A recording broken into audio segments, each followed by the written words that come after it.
event on Hartford TV. I am Ray Hughes, and I'm here with my broadcast partner, Chris Hoover. We are at Edgewood High School for a girls soccer match between the host Edgewood Rams and the visiting Havre Grace Warriors. The teams are pretty competitive, and we have Leah, let me find the name here, Chris. Matt Rankin is coaching Edgewood High School, and our other team is being coached by Leah Taggio, and it's kind of funny. She's assisted by Tara Phillips, who I used to coach against, and Tara coached Leah. So that's an interesting dynamic. Before I talk more about the teams, again, I want to welcome Chris. Welcome to the match, Chris. Thank you. It's exciting to be here. Nice Hartford County UCBAC match tonight on the women's soccer side. So I'm looking forward to it. So Chris and I have known each other for most of his life. I actually coached him when he was a little boy, and he likes to say that I'm a lot older than him, but I'm not. I was a very young coach. Looks aren't everything. That's what they say. So I was able to coach Chris. He's been a very good coach himself. He actually coaches the varsity boys at Boston, and he has for a long time. He did it for a while, took a break, did a little bit of college up at your college, snuck into many years of coaching his girls' club soccer and helping running a local program. And I think Chris has done it all. Have you reffed, Chris?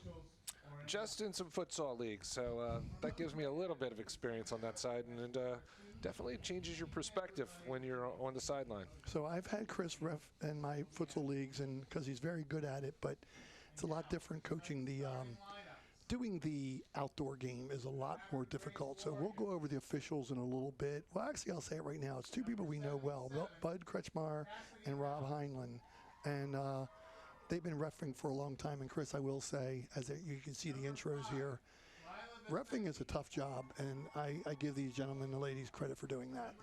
It definitely is. You know, they don't get enough credit, and it's the games only go on with the officials. So we really do thank them and appreciate their time and effort, and you know, the time they put in as well. So I'm looking here, Chris, and I think it's really interesting. Is this Edgewood here on this roster I have here? They play a four.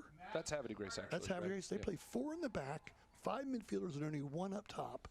Explain to the people what it means to have such a large midfield and only one attacker with the overlapping and so forth that has to happen. Well, this is really a defensive formation that you're looking to kind of shore some things up.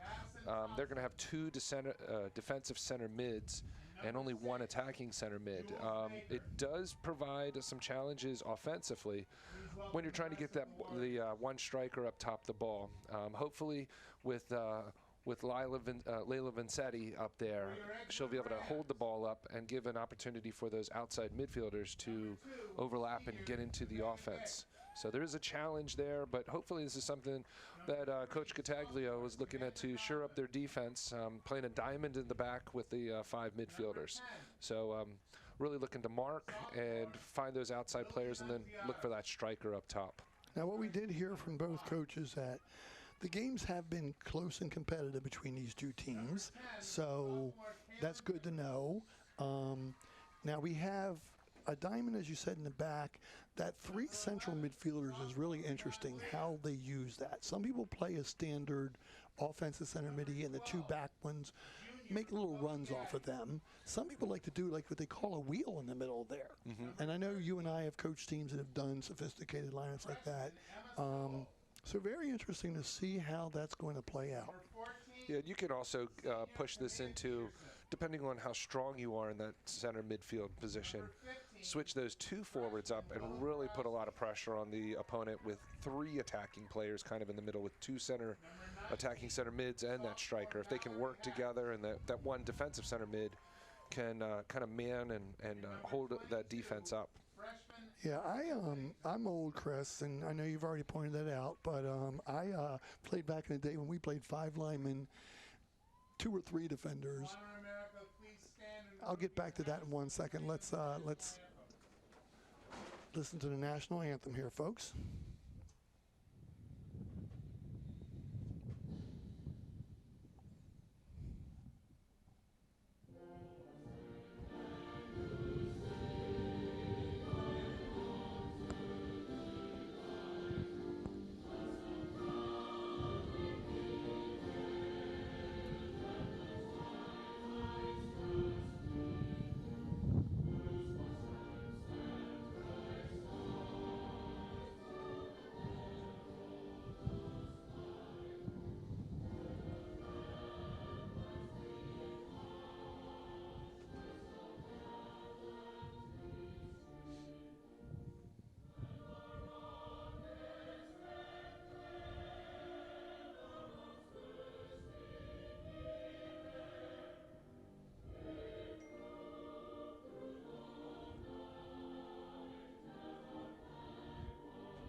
I tell you what, I've been doing this 20 years in high school, and there is nothing like a good national anthem and seeing the crowd out there in the field on a great night to play here in Harford County. Well, Chris, I was born and lived in Edgewood until I was about third, fourth grade before I moved to Joppatown, and I ran around these fields and over by the train tracks and all the things kids weren't supposed to do, and in these woods. And like a lot of schools in Harford County, what a beautiful new complex they have here. The school's beautiful, the fields are beautiful. You would know this more than most. Every school has a turf. What a great experience. I didn't get to play on the turf until I was a sophomore in high school, and it was only once in the state playoffs. Well, I tell you what, the turf fields here are terrific. Harford County Parks and Rec does an excellent job putting them in. I have a close relationship with the civil engineer that puts these fields in, does a great job. But this Edgewood field with that big E on the field just really stands out with the woods in the background. So just a terrific complex to play at. Well, they just finished a boys JV soccer game, and JV football game a little while before we got on air here. So very well used. I did the Upback Championships last year, the Chesapeake Championships for track and field here. Beautiful track as well. So let's just see pretty soon here, folks, what the styles of play here are. Nice drop pass there. This our early part of the game.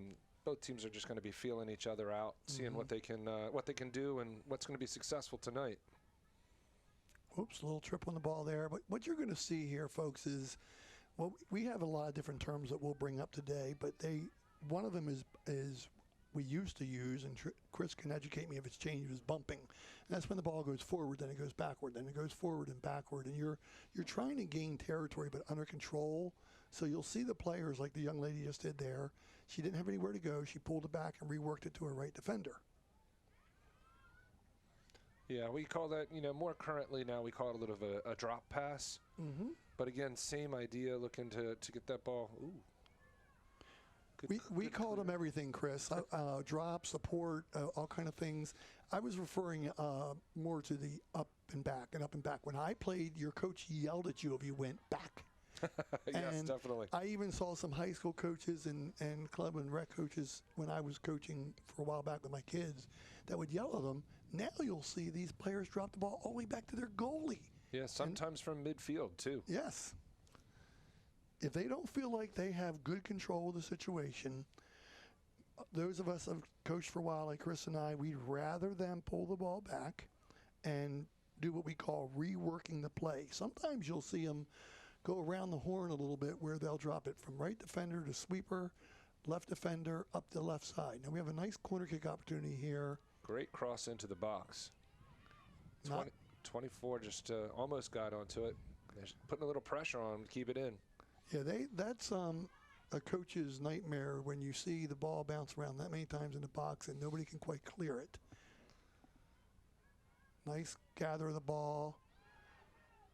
Now, see, the goalie is in between there. Should I come out, not come out? I have not played goalie successfully ever.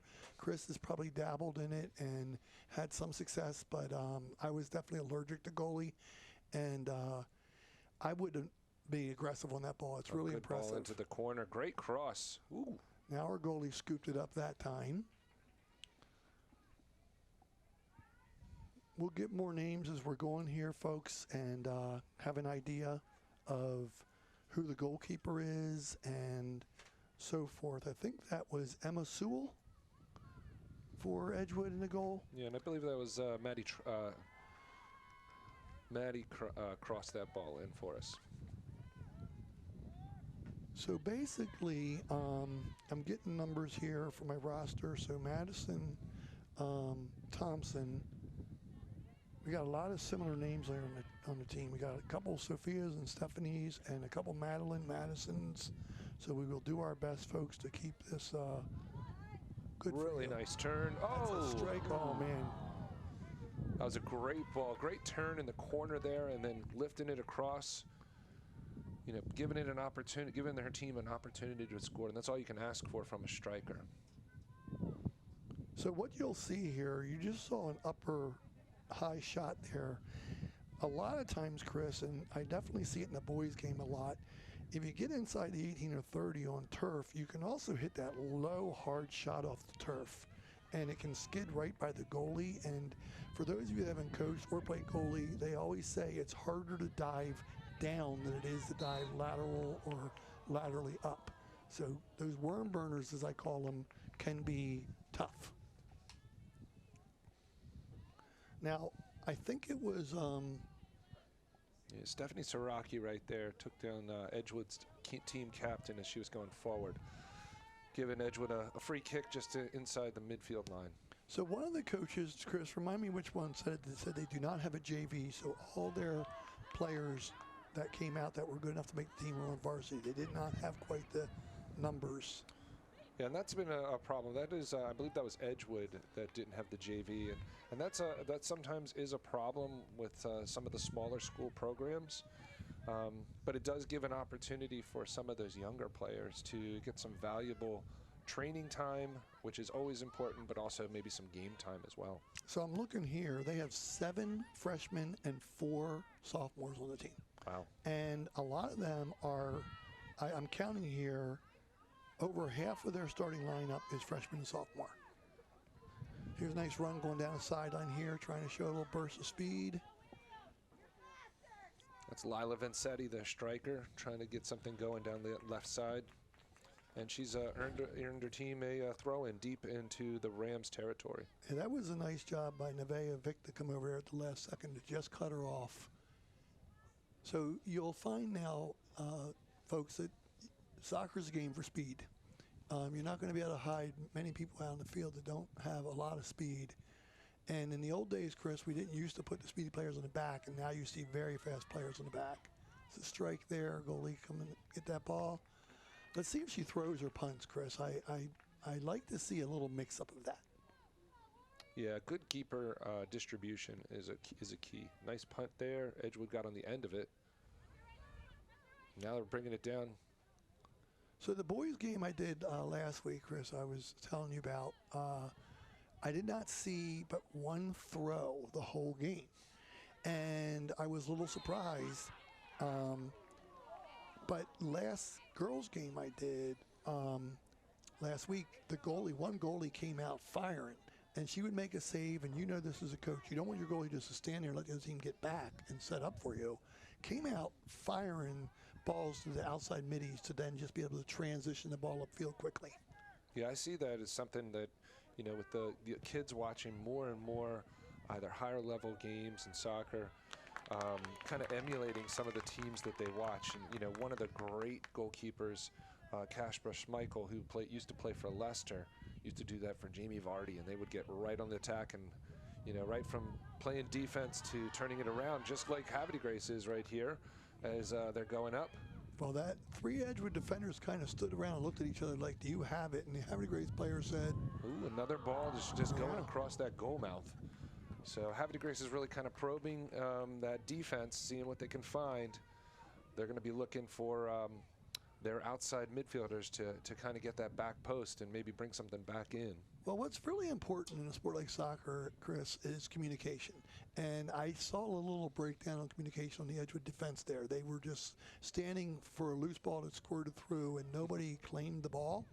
And somebody's just got to call them off and say, mine. Nice drop pass there. She wanted to serve it to the outside, but she just hit it slightly. Ooh, good try.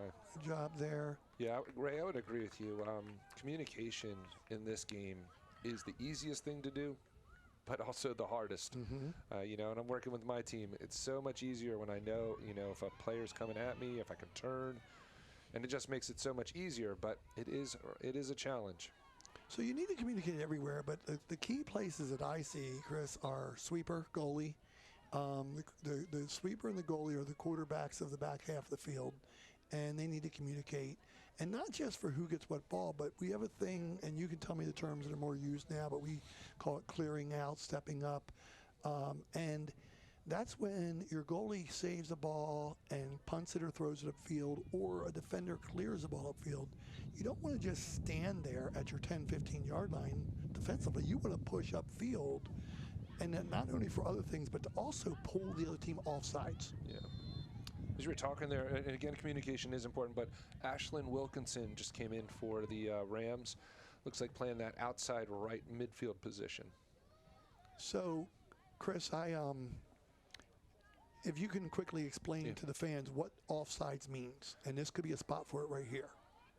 Yeah, offsides is when you don't have two players between you and the goal, and the ball not being up there. So one of those players is usually always the goalkeeper, and then it's that last defender. And if you're even just a little bit past them, that is an offside situation. Very tough to kind of call sometimes, so it is a challenge for the referees. And you can see our referee on that far side, Rob Henline, he's standing right along, walking up and down the field with that last defender so that he can watch that.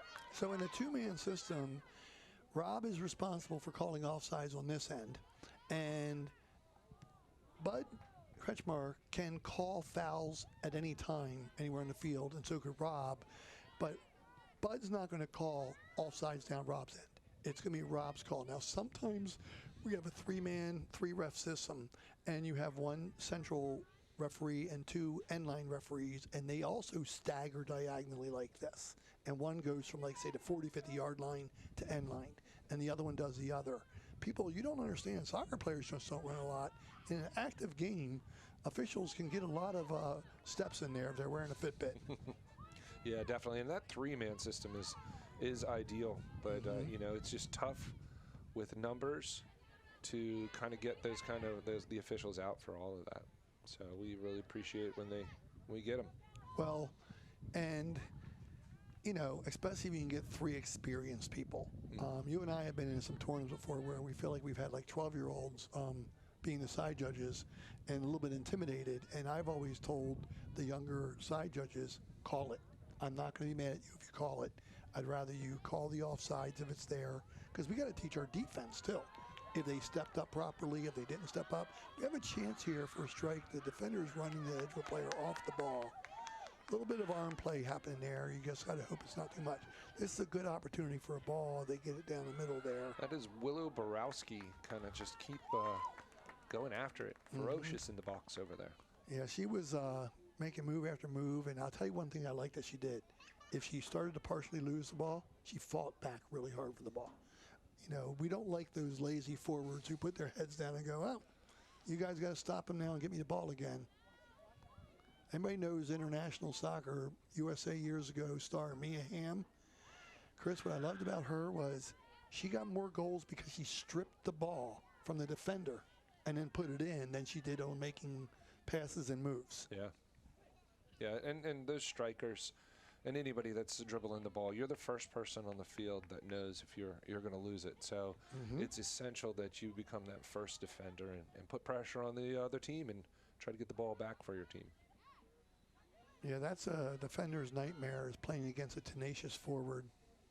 So we have a chance to get this ball on the ground here, and this is what you want to do. You don't want this ball to keep bouncing like this, Chris, on the turf. You want to get it down on the ground. She got that over her, good ball. And she was not off, folks. She timed it perfectly. And by the way, it's when the ball is kicked or thrown. In throw-ins, there's no offsides, but kicked or headed or whatever, it's not that you ran past the defense. It's that you were behind them when it was pushed to you. That's a high ball, and you want to get that in the air and not let that bounce. You ever had that turf monster get you? And I don't mean the one that makes you fall when you're running. I mean the one that does that top spin hop over your head, and the ball just goes right in the goal. Yeah, and that's just a mistake that a keeper can't make. Right. But the good thing is today, with all the training on turf, these players really get a good feel for how it's going to bounce. And this really does clean up the game. You know, back when you were playing as the dinosaurs were roaming around on the sideline, on those grass fields, you know, you sometimes didn't know what you were going to get. And this one, you get a nice pure game, good solid bounce, and even if it begins to rain a little bit, you know, and as you said, Ray, earlier, we had a JV football game on here right before. You can't even tell.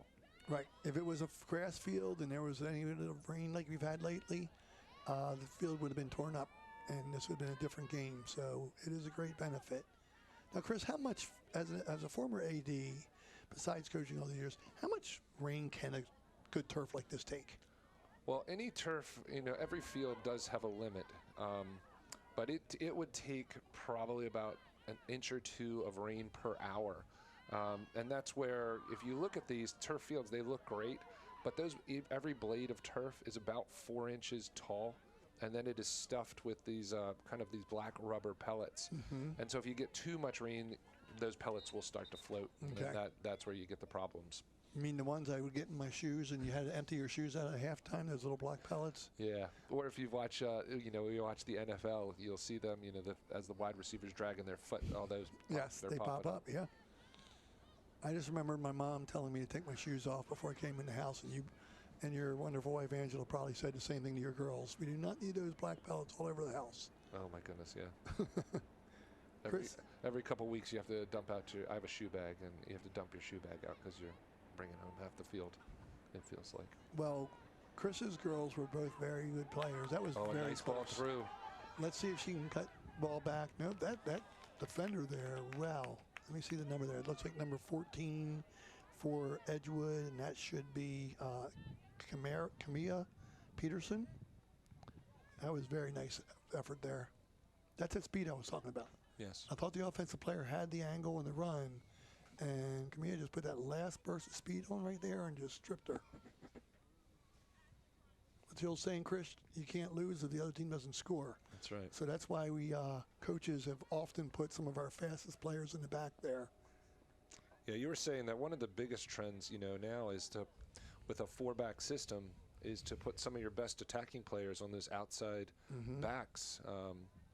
One, they know kind of what's going to happen on the attacking end, but they can also get into the ends. And you can see, look at Edgewood's center back just making a great run up the middle. Now, if she would have gotten a return pass there, she did her job. She literally dribbled 50 yards, and people were not sure whether they should come get her and leave their mark. So she just kept zigzagging through the open space. She passed the ball to a teammate. If I was the teammate there, I would have gotten it right back to her because she became open again. And you said that. Wing backs, more often than anybody else, they can go up and score a goal. So here we go again. This game is played, I think it's been played pretty even. Havre Grace has had a touch more possession, but I think both teams' defenses are doing a good job of shutting the other one down. Yeah, I think Edgewood's age is showing up really well tonight. They've got a young team, but they're doing really terrific in withstanding some of those passes, penetrating passes. So one thing I would say here, taking my coaching hat out here, is we have a freshman goalie in Emma Sewell, and she's doing a very good job. Probably might need to come out a little bit quicker because they're putting some through balls behind the defense that are like tough, dangerous situations for a defense. So she doesn't want to cheat off her goal line too much because they put a couple hard high shots over them. So another reason why I'm not a goalie, Chris. Yeah, and you can also see, part of the strategy I think that Edgewood's showing is, they do have a young keeper back there, but right in front of her is a senior leader with the Nevaeh Vic. And she's doing a great job protecting her and not allowing too many shots there. Good job by the Havre Grace player number 9. That would be who we got there, Chris. That's Kendall Zimmerman. Kendall's actually a National Honor Society member as well. She wants to play for USC Buford next year and be a bio major. Yeah, so going to go across the whole country. So let me ask you a question. We're just down to South Carolina. Oh, is that what Buford is? I did not know that big colleges had satellite campuses that far out of state. Like, I knew that there was Penn State, York, and this and that, but I didn't know. I guess a big college like USC could have it all over the place. Well, that's the University of South Carolina. So. Oh, my bad. I'm thinking of the. I was thinking of Southern California. Southern California. My bad. My former athletes and friends that go to USC will be mad at me right now for assuming USC was Southern California. Well, we just went out to California this summer, my family, so I got California on the brain. So here's a little steal by the offensive player. Possession right in the middle of the field here. So. And one thing you'll notice, Chris, is sometimes you dribble too quickly to the sideline. It is hard to save the ball because the ball will pick up speed on turf that it wouldn't on grass. So you have to really keep those touches close. And we need a big clear here for Edgewood, for Havre Grace. They're having a hard time clearing the ball right now. They settled for clearing it to the sideline for a throw-in. I'm interested to see here, Chris, if we have a big thrower, and I haven't seen it yet. Last week in our other girls' game, a young lady on Falston could throw the ball from the sideline to midfield, mid-center of the box. Yeah. You know, and sometimes the other side of the box. That's a real weapon. That is a weapon. You get that more in the boys' game? You do, and it depends. Sometimes you have a little bit of flair. A couple of years ago, I had a terrific player. His name was Chris Lievendog, and he actually had a flip throw. I was going to say, if you said that, that's awesome.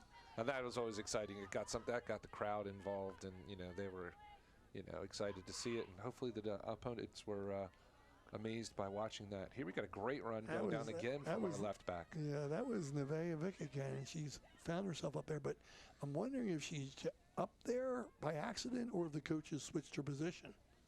We'll have to look at that because they might be seeing something there, Chris. They might be seeing that she's able to get pressure on the defense. It's one of those good news, bad news things. Do you want to take her out of the back to get more offense, or do you want to leave her back there to make sure she has it? Ball checked up nicely. It gives the Havre Grace player a chance. Here she goes. Good shot. Great save by the keeper. Oh, and they put it out of bounds. That's that was good. smart. Good save play. That was smart by the defender. Now, you know what happened there earlier in the play?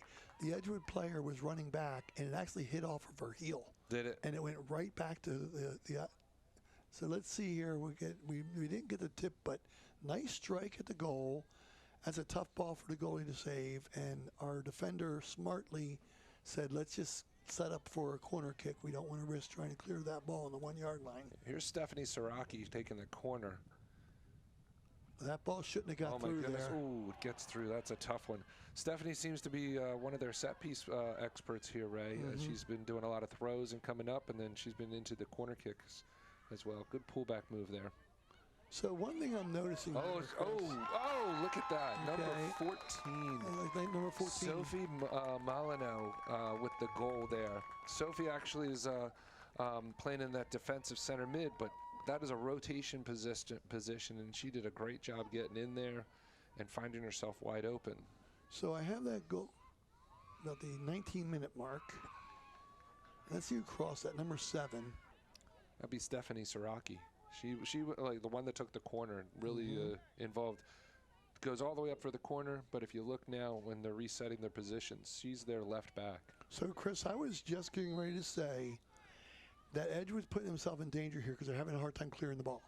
And just as I was thinking that, they had a hard time clearing the ball. They had 3 or 4 chances to do something, and they just kept hitting 5-yard clears, 10-yard clears. Nobody was able to get a good lift and strike on the ball. Now, I will tell you, folks, that getting under the ball on turf is one of the harder things. If you're not real strong-legged, the grass does kind of prop the ball up a little bit more, but that came back to haunt them, and we have a 1-0 lead here, a little bit more than midway through the first half here. There's another ball sent down that line. Ooh. Little battle here between the last back and the striker. Good job by the back to win the ball and get good possession and moving it into the midfield. A little bit of physicality there. It was a little physical play in that corner down there, and the ref let it go. So right now you have the situation where Edgewood needs to answer. And they've had the ball down their end, but without a doubt, Chris, the Havre Grace goalie has had to touch the ball a lot more than the Edgewood goalie has so far. I'm sorry, the other way around. Yeah, Edgewood goalie has touched the ball a lot more. I don't think the Havre Grace goalie has hardly touched it. Here's another ball there. Oh, that just finds its way. Yeah, she had a better angle than we did, but from our angle, that's one of those when you're sitting at the Oriole game and you think it's a home run and it's a foul ball, but she had the look on it. Now, I may tell my goalie with a little more experience, just pick up that ball anyhow. If you can get it, pick it up. I might tell my goalie with little experience pick up that goal. Well, but you did a good job in judging it and make sure it went wide. Well, a lot depends on your goal kick ability too. If I would rather have my goalie pick it up, have it in their hands, be able to punt it downfield or throw it, than us to have to let the other team set up for us to have a goal kick. We see a little glimpse here of the ball boys and girls on the sideline. That's a good thing. We always appreciate them. Chris, I don't know if you recruit younger siblings or you just get your JV players to do it. Here's a nice move here. She kept it again. Oh, wow. Another ball, just pushing it wide. Looked like she slipped right as she was taking that ball. Yeah, that was a good job by Lila Vicente. She definitely made 3 or 4 good moves there, and got the nice shot off. And she did hit that low ground ball that I talked about. It was only a foot wide. Yeah, and Lila is this is a family business for Lila. Her mom is also an alumni who played at Havre and played up top as well, from what I heard. So she's just kind of continuing on the family business with going at goal for Havre. Yeah, that's a neat thing to see. You and I played down in Joppatown. Our kids went to see Milton Wright, but my wife is an alumnus at C. Milton Wright, so she likes to point out to our kids that, yeah, that banner up there, I was on that team. Parents love to say, you know what? Oh, yeah. I was good at something once, too. Oh, good ball in there. Offsides. Oh, and offsides. Yeah, I had a feeling she was. You know what was really good about that play was the left back for Edgewood smartly realized move up. Because the other 2 players, she was the only one keeping her on until the last second there. Right when that girl was getting ready to strike the ball, she just stepped up 10 yards. And that's what we call pulling the other team offsides. If she wouldn't have done that, Chris, that's a breakaway. Yeah, that's a good opportunity. Let's see if number 12 can get around. She's got the ball. Good one. Now she's cutting back and really doing a blind pass there, Chris. I would like to see her just continue down the corner there. But we don't know what's happening on the field, folks. We don't know if somebody called for the ball and just wasn't there. Now we got a steal here. Let's see what she does. She does try to go towards the middle of the field. Kendall Zimmerman, good switch of the point of the attack. By that I mean taking the ball from one side to the other and trying to as the other team kind of moves across the field, trying to find those holes so that you can go forward and kind of to get in there and maybe get at goal. So great analysis, Chris. We used to call that switching fields, and people would be like, well, why are you switching fields? Well, if you really think about it, here's a tough situation here. If you drew a line right down the center from one goal to the other, and you divide the field that way, when the ball's on one side of the field, probably, there's a good ball. Nice cross. Probably 14 of the 20 field players are probably on one side of the field because they're moving towards where the ball is. So if you can do like a cutback, a switch to your center midi or your stopper, and then they can do another pass out there, and then it goes up the other side, well, now you've got numbers. And that's when those speedy outside wing middies can literally dribble 40 yards downfield in a spurt. There's a nice goal kick from the Edgewood goalie. Edgewood's got the possession. So this is going to be a tough ball. I saw that coming. Nice skip. I was watching one of the attacking players earlier. It looks like there's getting to be a little bit of an edge on the field. Sometimes this time of the year is that it's a little cooler in the air, a little bit of mist gets on that turf, and when that happens, some slips can happen, and then you can find some things happening. It's a tough ball. That's a nice ball back here by Jules Baker to our keeper, kind of keeping possession. Well done. And I like that the other player on the outside there called their teammate off. They probably said let, which means let it go, and they were able to take the ball wider. So another clear out to the sidelines here, and we're going to have another throw in here. We have 12 minutes and 50 seconds to go in the half here. Very important stretch of the game, Chris. I've always said the last 10 minutes of halves are crucial because you want to get momentum going into the second half.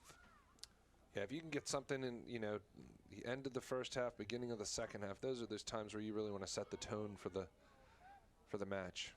Nice little spin move there. Now she puts this ball in the middle. She has a teammate here. She's got her help. Oh, she tries to go to number 23, Chloe Nordell, but just blocked down.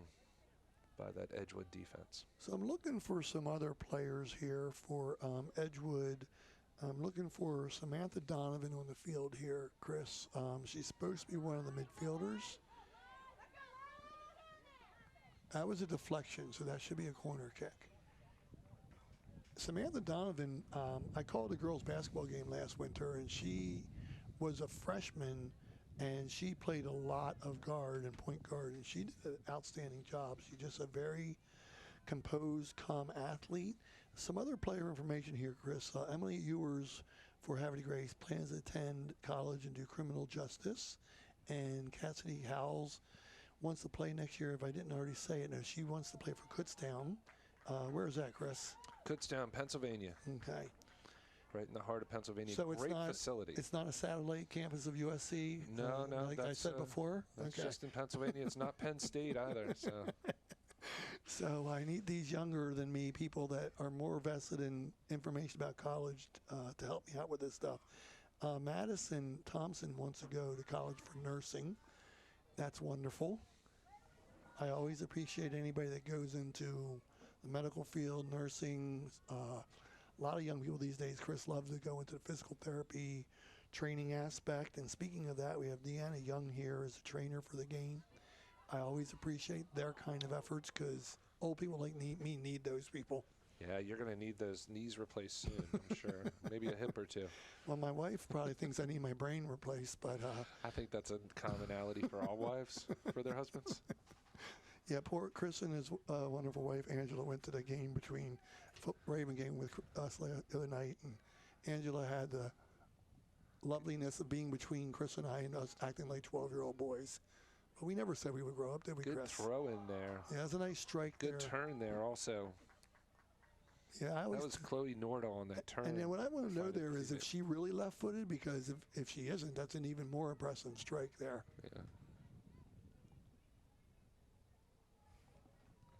Yeah, we So this is Emma Sewell with our goal kick.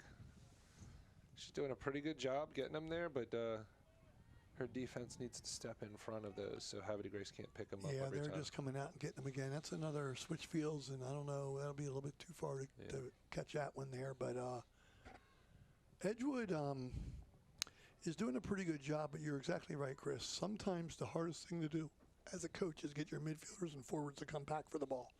And if she's clearing that ball out there and it's past the defense, somebody needs to come to it instead of letting the Havre Grace midfielders continually step in front of it. Now, they do have 5 midfielders, yes, so that does make it harder to get it past them. Nice moves.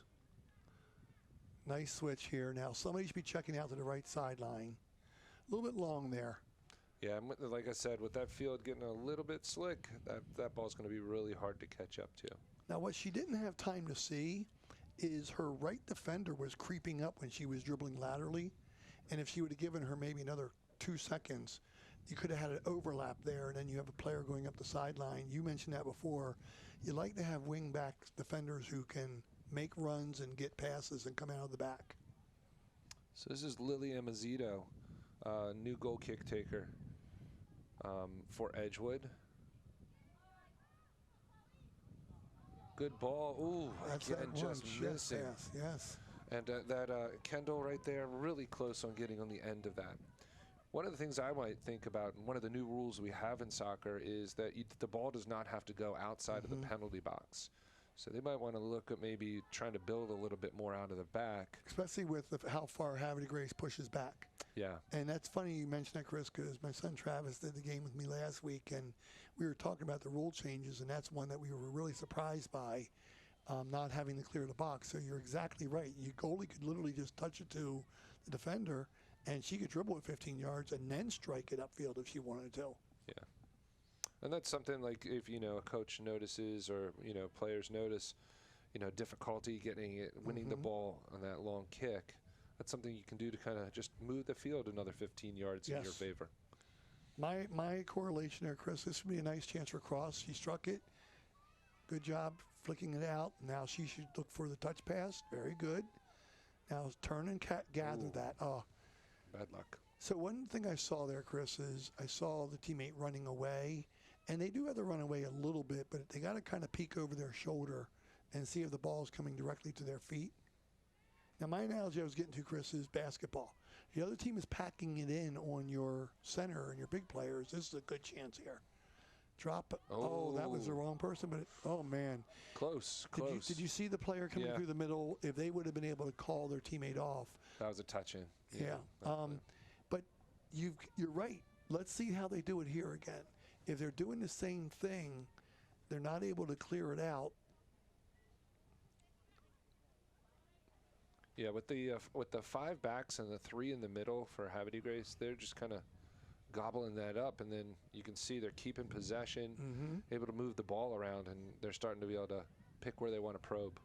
Well, the other thing I'm finding out, Chris, is that's a nice called her off again. Offsides. The thing I'm seeing, if I'm putting my coaching hat on, is Havre Grace is a touch more accurate on their passes. They're finding feet. Edgewood is finding space, and they're just missing some of their passes, and then what to do? It goes to another Havre Grace player.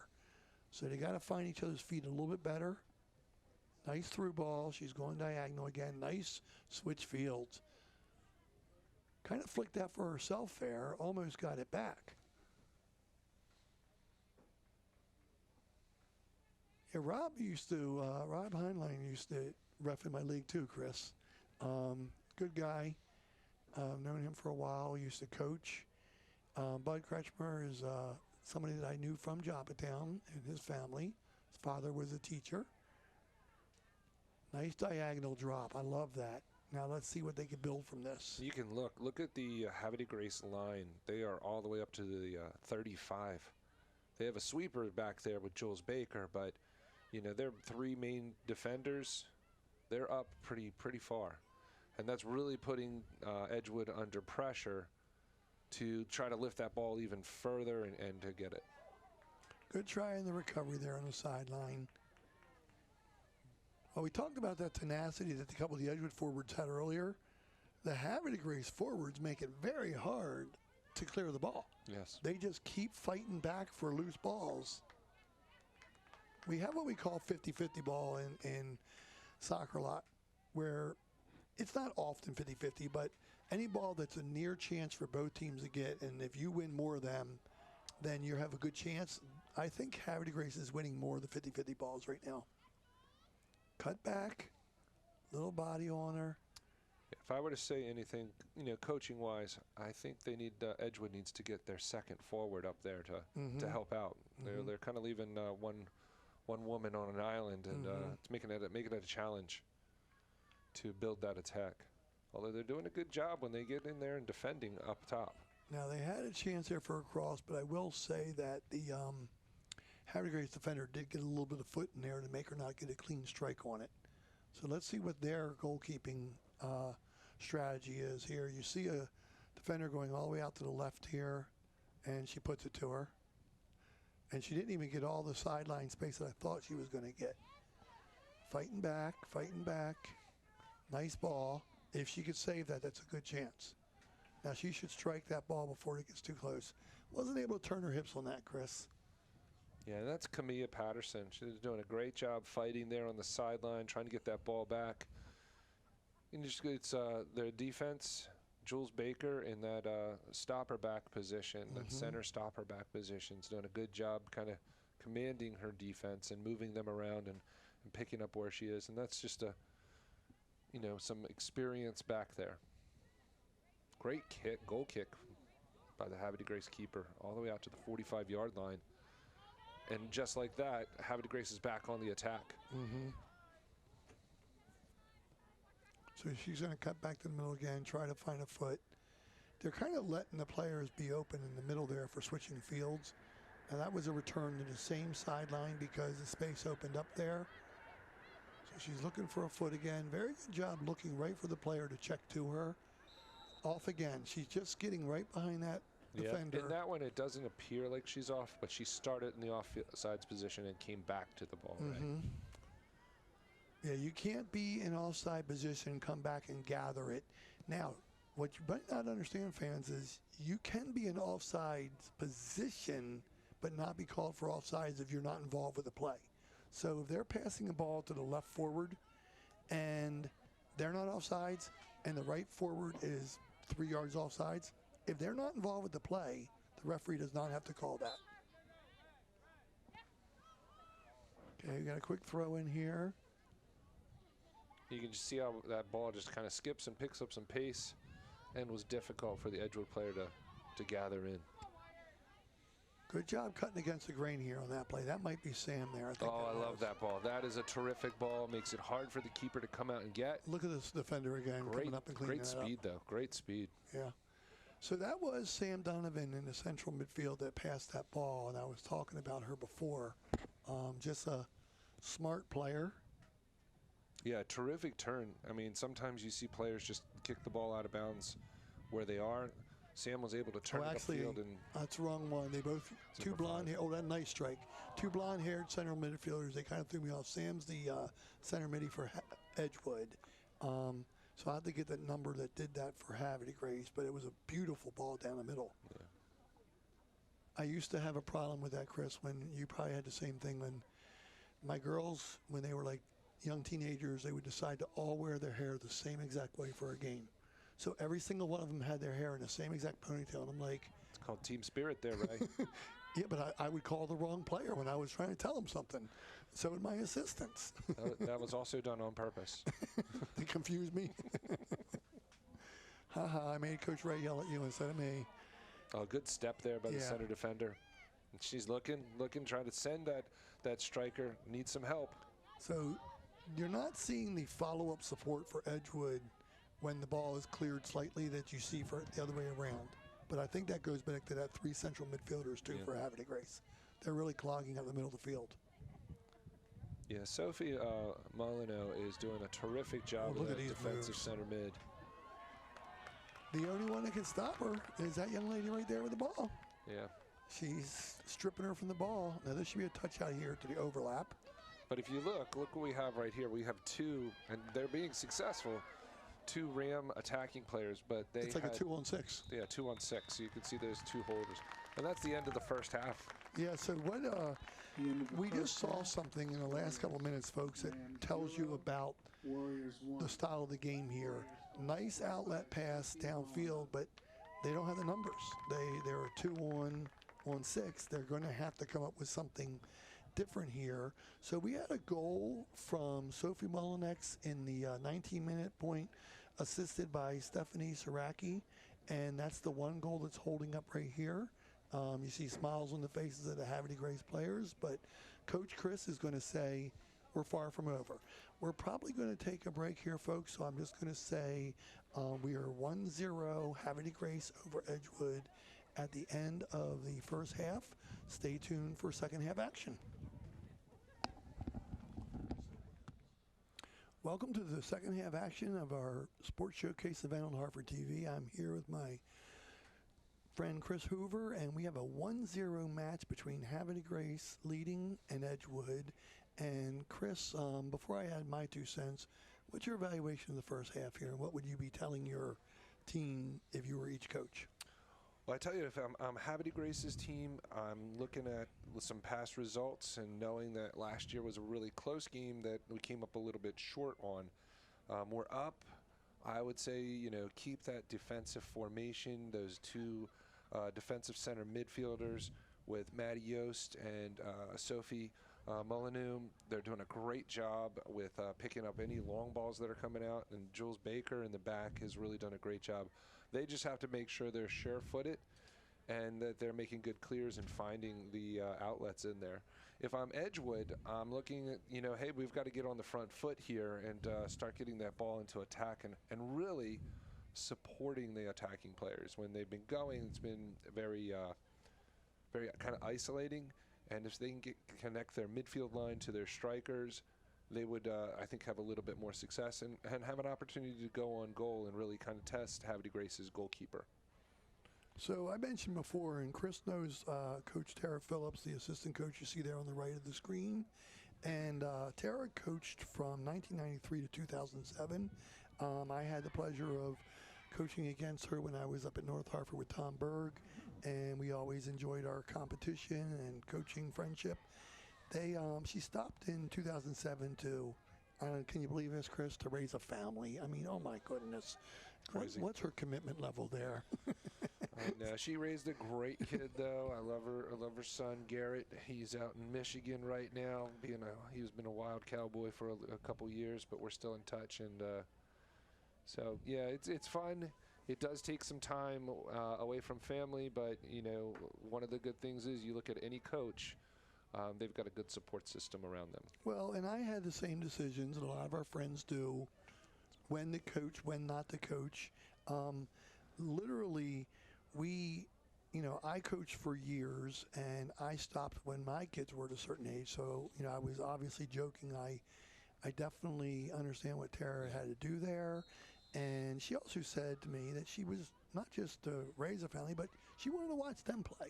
She wanted to watch them do their sports and so forth. And I did the same, and I'm not sure if and when you took breaks, but a lot of times for coaches, it is a tough commitment. Now, if you're only coaching one season, it's a little bit easier. I used to coach all 3 seasons, so that was way too much family time to give up. Yeah, definitely. Have you ever coached anything besides soccer, Chris, at the high school level? At the high school level, actually, I have. I actually first started coaching basketball at Boston High School. I was with the men's basketball program, and that is by far the longest season you can have in the winter. Yes. And then I've also coached softball. And that was for my daughters to actually see me coach women's sports, because they had been around me with coaching boys sports all the time.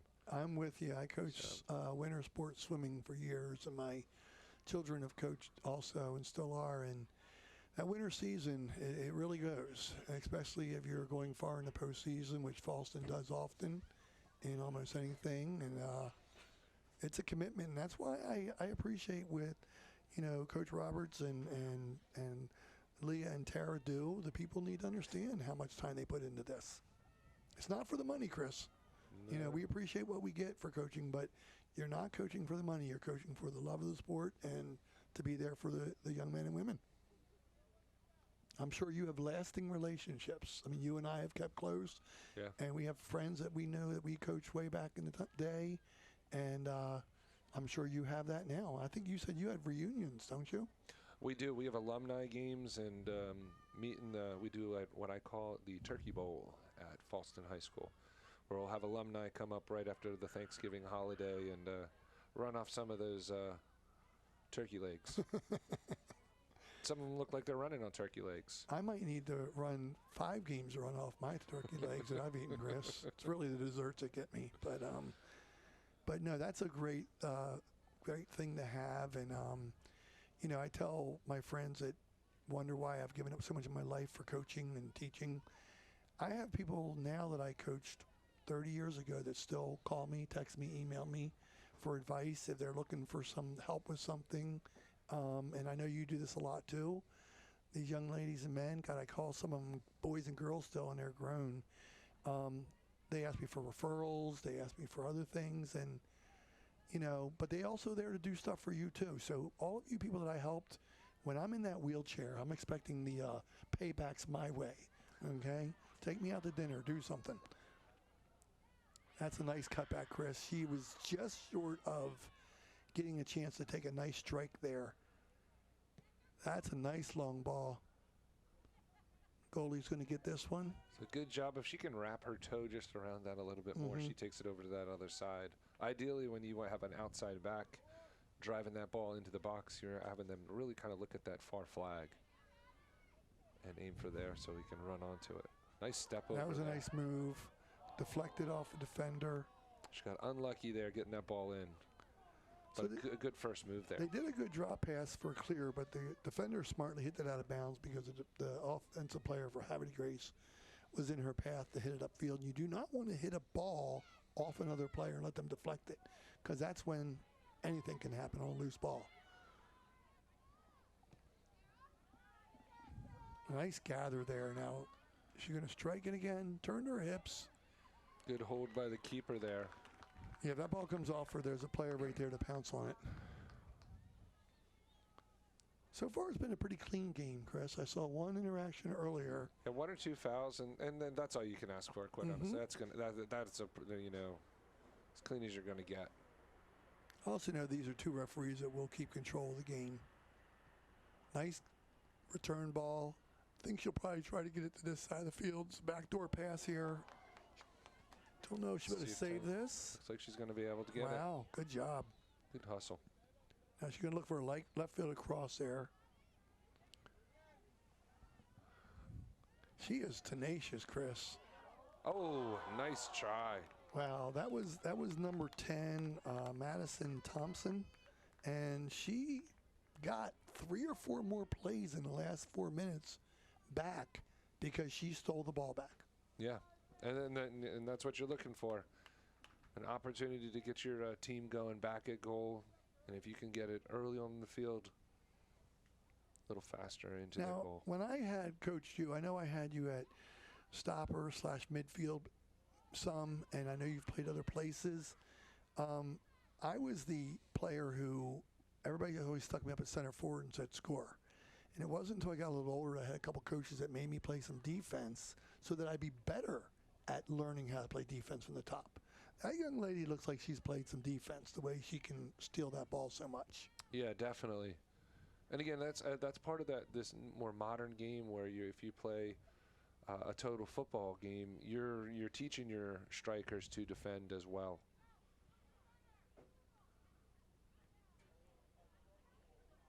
Haven't seen a whole lot of opportunities in the box for like a head ball or a body ball or anything like that. We had a little skirmish there.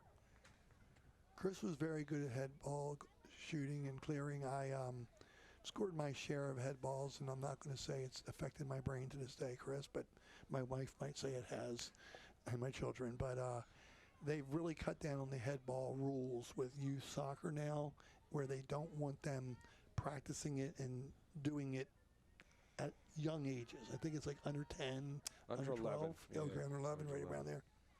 And that quite honestly, I mean, I see the purpose, but I'm not sure, you start losing the practice of it. So when they get a little bit older, when the balls are coming a little bit harder, you're not actually practicing great technique. And I think it's something that maybe they need to look at, maybe for coaches. And when I work with younger kids, I usually bring out like a Nerf ball. Yeah, I've done volleyballs. Yeah. Or a beach ball even. Yeah. Beach balls are really good because, they're super light, never hurt the kids. Yeah, I'm with you on that. You have to practice the technique to make sure you don't hurt yourself heading the ball improperly. Nice steal back again. Nice through ball here. Great this ball. Is a good chance here. Let her a little bit more than she wanted. Yeah. And here comes that defender again. But if that ball had a little bit more touch on it, that's probably a really good scoring chance. Ooh, foul from behind there. Is this just outside the box? Just outside the box. So if it's inside the box, folks, it's a penalty kick at the 12-yard line. And I will say this, Chris, to show my age, and maybe you can agree with me here. And this isn't me saying you tell me I'm old again. I'm talking about both of us. That's what I was first thinking, Ray. I can easily tell you're old. Is the penalty kick rules are different now. Back when I was playing, the goalie could not move at all. The player could not divert from their approach to the ball. Now you see players doing these weird approaches now. She decides to go back. I'm surprised she didn't just serve that ball across the box. Nice clear. But you know what I'm saying? Maybe you can explain it better. I used to be able to, if I approached the ball before, I couldn't stutter step, stop, start, whatever. You had to go. There's a little chance. Here's a chance. Oh, my. She pulled the ball back smartly. She was looking for a service to her teammate in the middle there.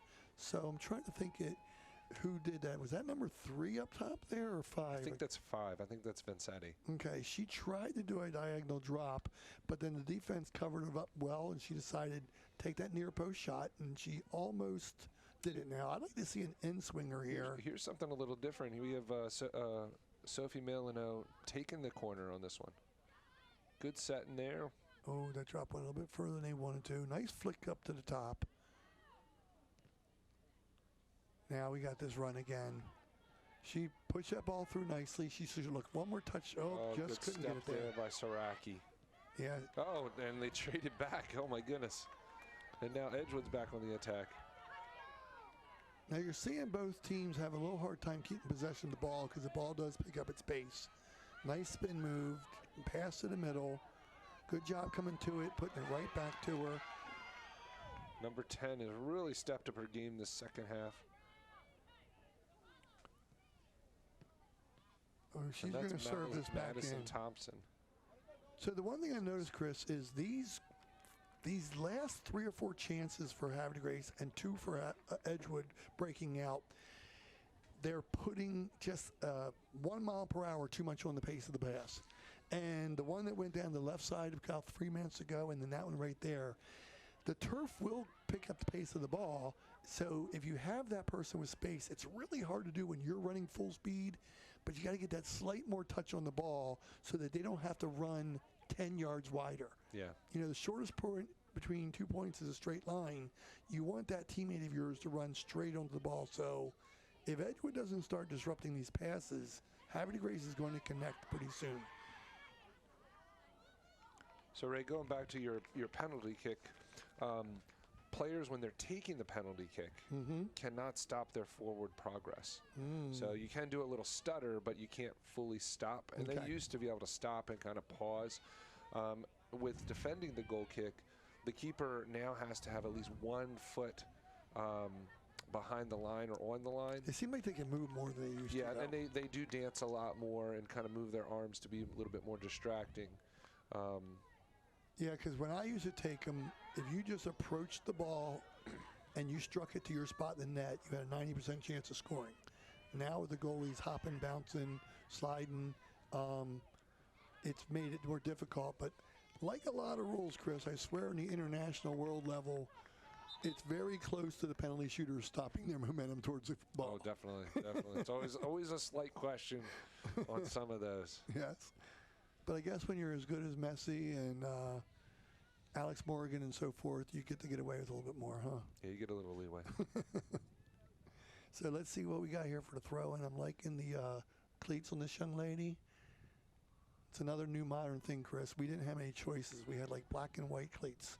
Now you have these super duper combinations and colors. And Oh, they pay for those? yeah, my son always wanted to pick out the most expensive one. I'm sure your girls did too.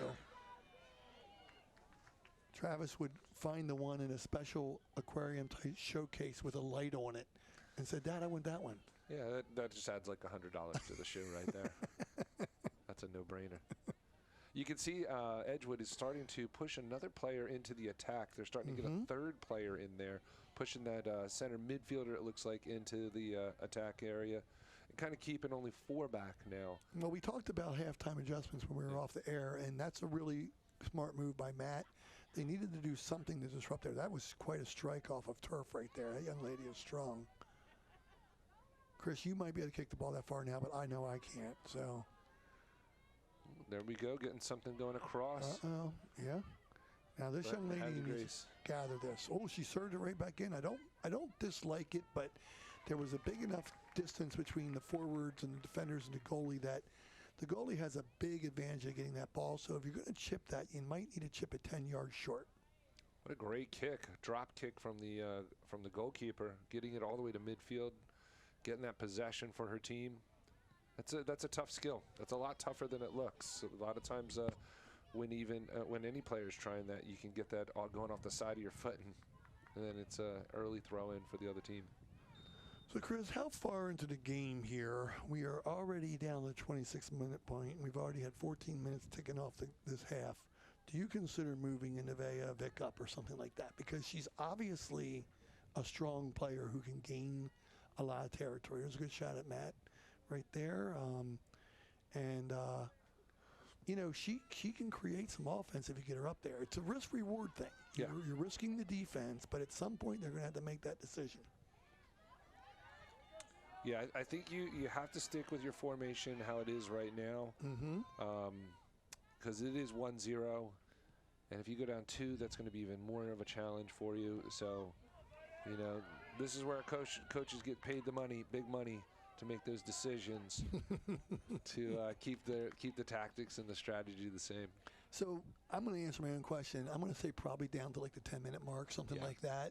Probably, and you're right. You can't do it too early because right now Edgewood is gaining a little bit more possession in the middle third. We talk about the thirds of the fields, and it's, you have your defensive third, your attacking third, and your midfield third. This game has been played more in the middle third, but that's not uncommon for two fairly matched teams. Yeah, and good fitness by both teams. You can really tell. Really limited in substitutions. I think both of them just made a substitution right there, and that's the first one of this second half, and they didn't make too many in the first half as well. They do have a lot of young players and inexperience, so you do figure that some of the games that they won, and a couple of them handily, that's when you're getting your subs in a little bit more. Soccer is one of those games, folks, where it depends on your competition level. That's another thing I think has changed, Chris, is the strategy on fitness. When I played, our coach literally made us run scenics and laps and laps and laps and sprints. And training seems to be more fitness within the game. Yeah. A lot of ball skill, touch the ball as much as you can. And I'm going to say it. I mean, you and I were considered very good players, but so many of these players these days have really good touch skills, and that's because they do a lot of drills with really tight space dribbling and passing and turf. Yeah, and quite honestly, a good coach is gonna hide those runs in the drills that you're working on, the skills you're working on. You want to keep all the kids moving as they're kind of going through and preparing for a match or, getting ready for their season. Yeah, you and I were good coaches in that knowledge level. And I remember some of my smarter players that would figure out that I was doing a fun drill that was making them run. And it would always be the school NHS kids that were on my team that would come up and go, Coach, you think you're just letting us have fun. I know what you're doing. You're making us run like crazy while we're having fun. I'm like, what? There's nothing wrong with that. Nothing wrong with that at all. Okay, player was down in the middle of the field there, but the referee said play on. Now we have a nice opportunity for a wide pass out there. I liked how she pulled them to the middle there. That wasn't the first touch. Recovery by the defender. That girl, she cleans up everything. But recovery. Did you see out the midfielder? I want to say it might have been number 5. Yes. Delilah came back for that ball, and she saw her teammate out on the right, so she deliberately diagonally cut towards the middle to draw 3 defenders in with her. Then she sent the ball out there. That's what we call sports IQ, soccer IQ right there. I like that. Smart play. So, Ray, this is by my count, Havre de Grace's 8th corner kick. So they are really, really getting the ball down there. And Edgewood is doing a fantastic job in defending those. Now, she's making that run, but you can see she wanted to overlap there. So she just got a little frustrated there. And I partially don't blame her. Nevaeh, Vic, she did win the ball defensively. She kind of bunted it, a bouncing ball over the defender's head and ran onto it and gathered it. And if her teammate could have just seen her coming up and slowed the ball down and let her overlap, that's something I'd like to see. I'd like to see Nevaeh get up on the wing with that ball. Good throw. How much do you practice throw-in set pieces, Chris? I know we practice indirect and direct kicks once in a while, goal kicks, corner kicks. Do you practice that a lot? Yeah, we practice it more when we get into the offensive third of the field with getting people, because I have on my team currently, I have a player, Zach Stromberger, who can get the ball into at least the middle of the field, almost to the back post. And that really is a weapon when you get close, when you get down there. I would have liked to seen the young lady. Football field, it was the 15-yard line. So reality, it was a 27-yard line. I would have liked to seen her strike that ball. She looked like she wanted one more move, but that's about the best closest area they've got. Now, this should be direct, folks, which means it could go right into the goal. And this is a dangerous part of the field. She's about 20 yards away from goal. Nobody really in front of her. I'd shoot this. Oh, she sailed it. Gets under it a little too much. Good job in getting the team down to the spot. Just got to work on that execution. So you a lot of coaches, it doesn't happen every year. You get that person every so many seasons that is just outstanding at that direct kick. And it is such a weapon. I had and Ray, if you look here, that's what Havre Grace just. Oh, they just did what we talked about. Oh. They got caught doing a little bit too early on Edgewood's substitution. Let's see if Edgewood maybe reacts a little bit, and that could change where we get this kick and kind of open the field up. Yeah, now she has to kick it. Oh, that's a little bit of a shame. They did it, and it worked. But a little bit of gamesmanship there. They almost had it. A little premature on not realizing the other team was subbing, but like I was saying, if you can get that, specialist, what a nice ball there. The girl can save it. Oh, good job shielding off by the defender. Yeah, Baker does a great job there, kind of keeping the Edgewood attacker from getting on the end. Well, and another rule that people don't know about, Chris, is obstruction. Now, I can't cut in front of you and just stop and deliberately hold you off of a ball. Not that I could have anyhow. You would have ran me over. We can deter the person from getting to the ball if you act like you're going for it enough, and then you just let it roll out of bounds. And that's what that player did there. Yeah, and obstruction really at the higher levels of the game really isn't something that's called too much. Mm-hmm.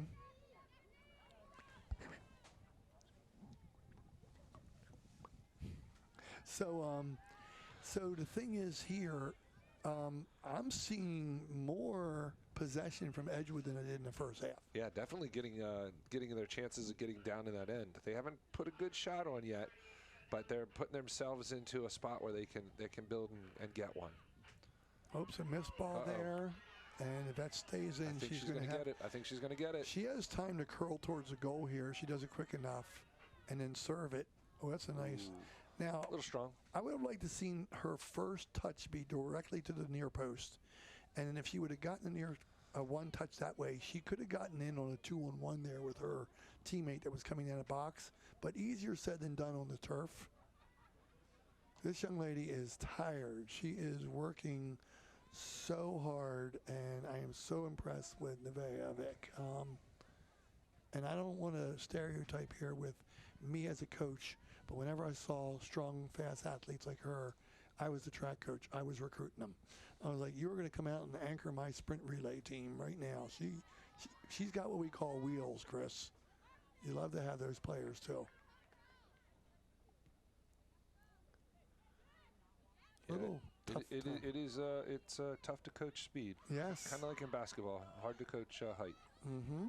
Well, we all want those fast players like that on our team, and it backs up what we said before. Now, we're one pass away here from a shot. Nice screen off. Good turn. Great turn there by Vanzetti. This is dangerous. Oh, good job and nice save. That was squeaking in if the keeper doesn't make a save there. Yeah, that was Madison Thompson on the shot, and great job from our goalie there. Very impressive. Emma Sewell. I wish I had a chance to talk to her sooner to see if she was related to a physical education friend of mine, Stacy Sewell, or not. But let's see here. Nice cross. Oh, nice run in. Nice job. I love how she goes to the ball. That's what you want every striker to do, is go attack that ball, and that's what she did. Got it a little high on the leg. So left she took that right out of the air. That's tough to do. We have what we do on set corner kick plays where we like to let people start from away from the goal and move towards the goal as the ball's coming in, because if she catches that ball right, she can just block that ball on goal and see what happens there. Yeah, and all the power is already provided for you. You just have to redirect it. So do you, Chris, I don't see on either of these teams, I'm going to say they don't have to do it yet, but if I was Edgewood and they get upfield and they get a corner, I might want to see Nevaeh either in there to try to receive the ball or to cross it. Yeah. Because she has the foot. Neither team has put a ball. Nice play. Neither team has put a corner kick on the 3-yard line where the goalie has to jump up for it with traffic. Yeah. Nevaeh could do it. She could do that if Edgewood gets a corner kick. Now the question is. Yeah, I think every coach has a little play that they work on. I know we do. Some coaches, my JV coach, Former player at Falston, Corey Madigan, has a play called Beehive, where you're supposed to be like a bee around the goalkeeper. That just puts some pressure, getting a lot more vision, a lot more people in that person's vision, and hopefully get an opportunity to maybe squeak one in. Got a shot here. Shot from some distance. Good job handling that by the keeper. Yeah, I know what you're talking about, Chris. I did the same thing, and I would often take one of my smaller players that was up there, and I said, your job is to get in the way of the goalie. I don't care if you're going to even touch it with your chest or your head. Jump up for the ball like you're going to get it. It might take the goalie's sight off the ball for that split second for there to be a bobble and a loose ball in the box and somebody cleaned it up. Here we go here, a little bit of touch passing going on. Nice job by the Havre Grace players to settle the ball. I wanted to say I'm impressed with their trapping skills today. The unsung skill that players probably want to practice the least. They like dribbling, they like shooting and passing, but trapping drills are very important. Settling, people call it different things. Yeah. Nice strip there. That's a tough ball for the outside back here to handle. Handle the ball bouncing kind of high and kind of also in your vision, seeing a player come in. Nice ball. Little along again. Let's get her head up. And serve it. Ooh. She's got a couple targets in the box there, Ray. She's just got to put a little more zip on that ball, and she's got it. Again. That's what you're looking for right there. Oh, this could be a nice chance. Settle, poke. Good. Now, do you see what she did there? She toe poked that. Yeah. She realized that was a very good settle. She couldn't get a full step strike on that ball, so she just did like a chop step poke on that ball, and that was a tough ball for the goalie. Your goal scorers are naturally creative. There's a nice drop. Oh, just past the post again. Yeah, growing up playing club in this area, I played club with a bunch of Edgewood alumni, and I had a friend of mine, Drew Williams, and I tell you what, I don't think he ever scored a goal longer than 12 yards. But he was one of those guys that when the ball bounced around, it always seemed to get to his foot, and he'd just tap it in, give you a nice little wry smile as he's running back, wagging his finger. Well, I said last week, and in the boys' game also, if you're a goal scorer, which I was fortunate to be, I've scored more ugly goals than I have pretty goals. And your coach does not care which it is. If you're the opportunistic person that just happens to be around the box, my first 2 college goals were scored off of my hip and my thigh, and they were both on corner kicks, and all I did was run them into the goal. But you need scrappy players like that. They're not always pretty. Now, what are they calling here? They're switching the direction of the throw-ins. Okay. Initially, it looked like it came off the Edgewood player, and then, the 2 referees, it's the good thing, working together, getting the call right. Conferred. I love to see that. Nice throw-in. That should be a one-time shot. Oh. Got a little deflection on that, so or did she just miss it on her own? So, Chris, for the people that don't know, there is no offsides on the throw-in. No. So, if you can, I used to do a play where I'd have the right forward come towards the ball, calling the ball at their feet, and then another striker would run diagonally towards the corner flag, and then you throw it long. Different creative things like that. So here's the thing, Ray. I don't know if people know this. They watch that. That actually shouldn't be allowed. She shouldn't be able to set the ball in the one corner and then move it to the other. Once it's set in one spot, it has to stay there. You're supposed to stay there, yes. Yeah. If she would have just kept it in her hands and ran it from one to the other, you're right. Yeah. Shield off there. Something the referees aren't going to call, I don't think. No. Not at this stage in the game.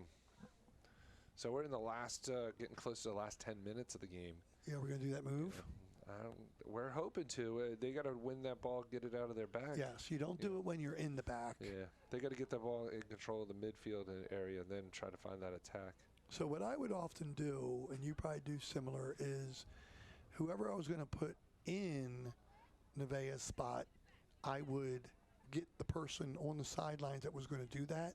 I'd sub them in for the midfielder or offensive player, but they'd go to the back, tell Nevaeh to move up. But you're right. You want to have a throw-in or a kick midfield or up to do that.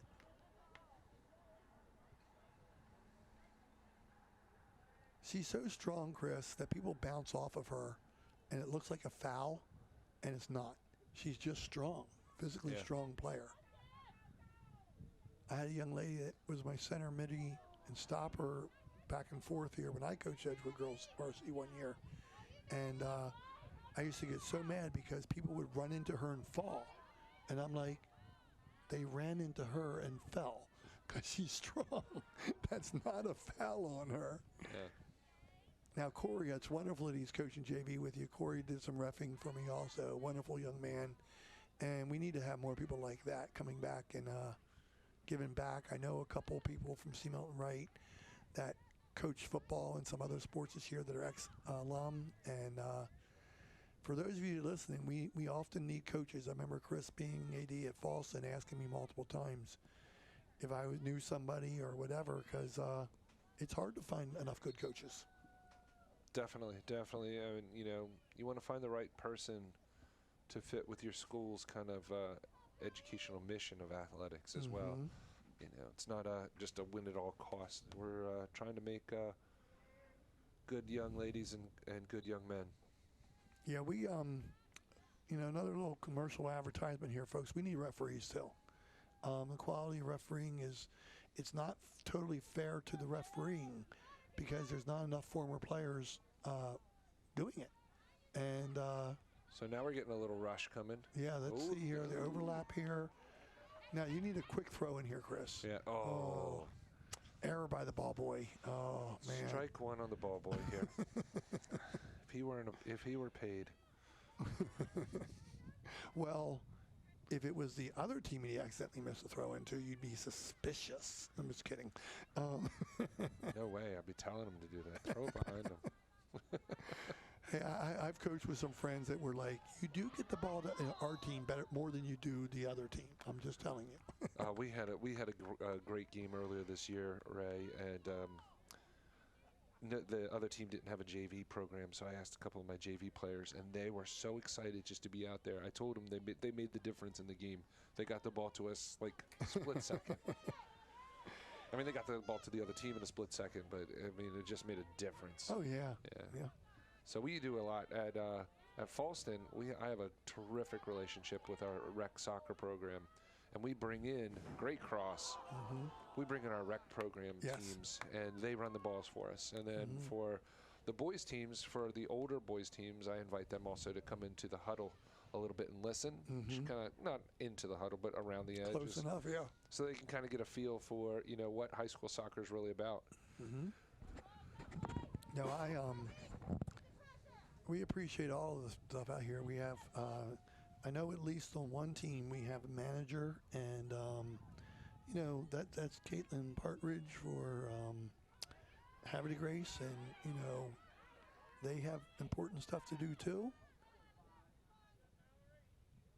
Yeah, my managers, I've got 4 terrific young ladies that work in our program, and basically I told them their number one job is really to take care of me, make sure I'm happy. So you get drinks of water and stuff before your players do, Chris, that are running up and down the field? Sometimes some gummy bears. They know what my favorites are now. But they do a great job. I don't have to worry about giving rosters to officials and the opponent and announcers like us. And they just do an absolutely fantastic job. So yeah, I saw Caitlin walking around pregame doing stuff like that. That's awesome. So that's another thing, Chris. When you and I played, we didn't have a trainer or an athletic trainer at every game, and now you almost always do, and that's outstanding. We do at every game. There's a trainer, unless there's some kind of major kind of conflict with games. But ATI does an absolutely fantastic job providing some medical service. Here's a good chance here, Chris. Oh, cutback. Great cutback. Oh, that might be. Oh, that's in. That was a cutback and a great goal. Nice left-footed shot there. It looks like number by Madison 10. Thompson. Yes. Yeah. Now, the thing about that I liked the most, Chris, was her patience. Yeah. People think it's a skill. She has an obvious chance here for a right-footed shot. So here she comes in. She gathers it so nicely, her first touch. She sees the defender cutting her off, cut back. Goalie gave up a little bit of near post there, puts it right in clean. But you know what, Chris? Even though she gave us some near post there, I think she was in a no-win situation because she cut herself back enough to the middle third of the goal. She could have put that ball far post or near post. Yeah, she set herself up. So this is going to be a big switch in strategy now. Yeah. Edgewood's going to have to really push with 6.5 minutes to go in the game. They're going to have to try to get something going forward. They're going to get that first goal. Unlike basketball and indoor soccer, there's no 2-point goals here. And I didn't see who slid that ball to her down the right sideline, but it was a very nice ball. So I think this is the difference in coaching. We don't have timeouts in soccer like you have in some sports. We cannot just stop it, have a chalk talk. You have to get your suggestions in via subbing or just talking from the sideline. Yeah. So if you've pre-practiced for Edgewood a way to get, it's a nice ball. She Nice stayed diagonal onside. ball. See She's if going to try Vincetti can to get it back. Yep, she cut it back too. Oh, cuts it back, hits And the it's post, in. and nice shot. Wow, what a great shot from her. So Good the patience. game's falling apart here Yeah. for Edgewood a little bit. This game is 3-0. We'll get this goal scorer in a second. Looks like they're all hugging number 9, and that would be Kendall Zimmerman. Yeah. So good job setting her up again. Little touch. The defender went for the ball. She didn't have a great angle for that shot, Chris. Oh, I love the take though. She didn't have a lot of space either. Right. You look at that. That's one of those things that I call like a half opportunity. That she just took advantage of where she was on the field and her, trusted in her skills and gets a nice ball going to that back post. So this is one of those moments, Chris. I had a game like this last year at your school where Falston beat Paris Mill 3-0, but it was 0-0 with 10 minutes to go in the game. Well, this game was 1-0 with 6.5 minutes to go in the game. Yeah. So people are going to see a 3-0 score if it finishes this way and go, wow, Havre Grace must have dominated from the get-go. And though they've outplayed Edgewood, I would not say they've dominated. Edgewood has had their opportunities. This could have very easily been a 1-0 final. So another steal there. Yeah, you can see that Edgewood has pushed Vic up to the top like you were thinking. And did they do that before they scored both of those goals? I think they did. Yeah, I think they did. That's the risk part we talked about. Yeah. But I will say this. I don't think the Edgewood defenders did anything terrible on that. No. Both players on offense made really nice both good cutbacks. shots. Yes. Yeah, great shots. And even that last one, she only had a quarter step on her defender. Yeah. It was just a strike. She flicked it, chipped it over the goalie's head, caught that far post. Now, Havre Grace is going to probably do a game of keep away here when they get the ball. Well, so right now you see they're keeping. They've actually pushed their 2 holding center midfielders, kind of are holding back in there, and only really trying to attack a little bit with the side they're on, and then they're attacking center mid and their striker. So even they're kind of going through. So we're down to less than 4 minutes to go in the game, folks, and I didn't get a chance beforehand to verify the classifications of the schools, but I think Edgewood might be 2A this year, and Havre Grace is still 1A? I believe Havre Grace is a 1A, but I think Edgewood is still a 3A school. Oh, really? Yeah. Okay. Because I did hear that Falston moved to 2A, Yes. that Patterson Mill is still 1A, and I was told the only 2 schools that were 3A were Bel Air and Aberdeen, but you're saying you think Edgewood is too? Yeah, I believe so. Okay. And C. Milton Wright moved down to a 2A school. Yes. So that'll be a really exciting playoff kind of early round action for both the boys and the girls sides. Now, I'm going to say Edgewood moving up to 3A probably has a lot to do with their program they have here. Yeah, the IB program. Yeah. Because Edgewood is itself, I mean, yes, you and I discuss it all the time, how we ride by places and there are new neighborhoods popping up in the county. But I think Edgewood may have had some root for natural growth, but I think that program is very popular. So now what you don't want to see happen, Chris, that I've seen happen, is any kind of frustration, chippiness. And so far the girls have shown Great throw. control. Now, see, she has a breakout opportunity here. Pushed it a little bit too long. That's been one of the stories of the game that I've noticed, is the midfield line of Havre Grace has been very patient when Edgewood's breaking out with the ball, and they're looking for that little slightly too long push, and they just intercept it and transition the other way. And right now, Ray, you just exactly what you said. Havre Grace is doing a little bit of keep away. Pulled it out of the pressure, brings it all the way back to the keeper. Keeper then tries to connect with the striker. You also teach your players on offense how to pin the other team in. You don't have to gain possession. Just make it hard for them to clear the ball. And the forwards on Havre Grace are doing a really good job of that. Referee called something here. I guess they weren't finished subbing or doing something. Not sure. I don't think they were subbing. Neither team was substituting. So we'll just redo it again.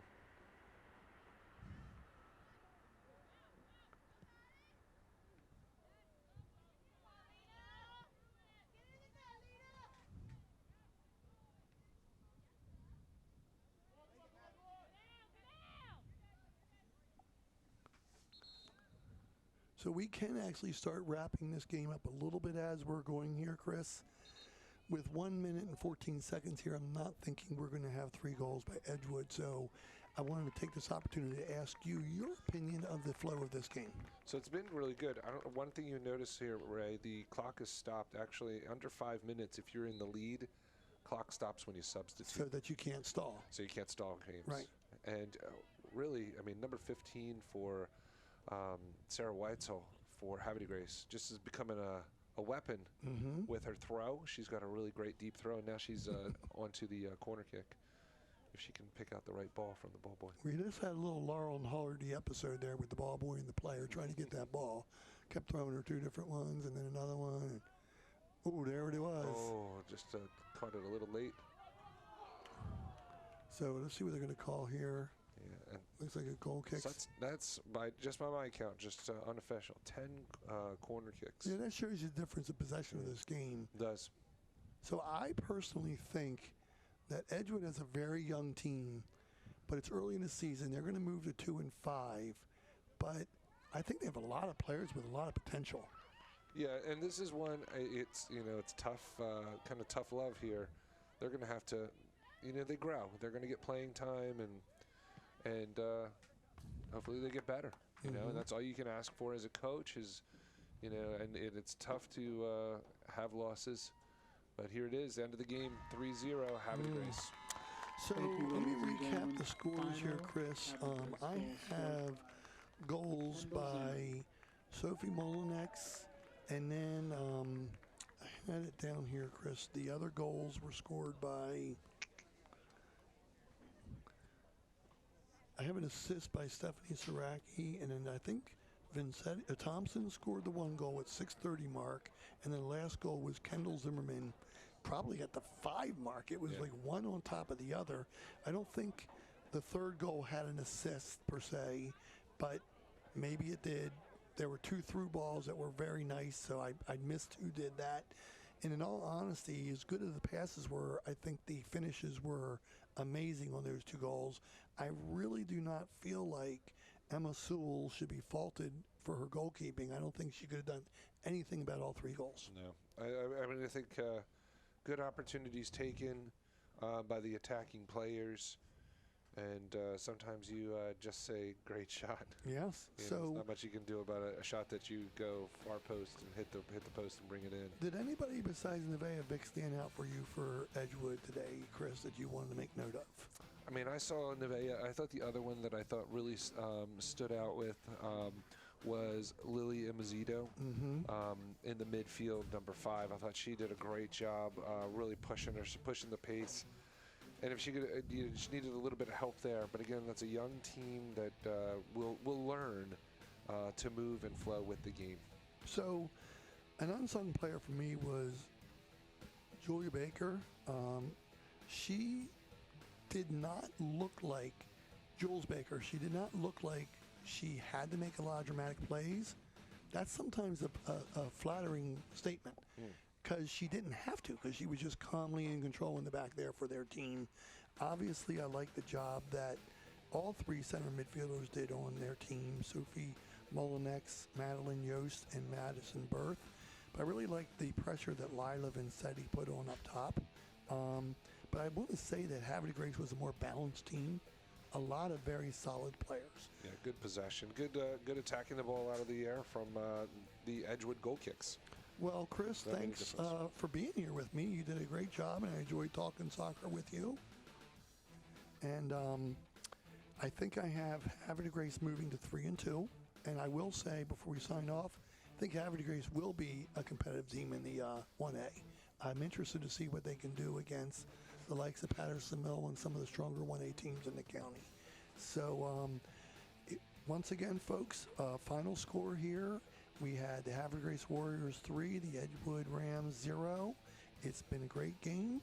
Enjoyed having you, Chris, and stay tuned to our next telecast, folks. Take care.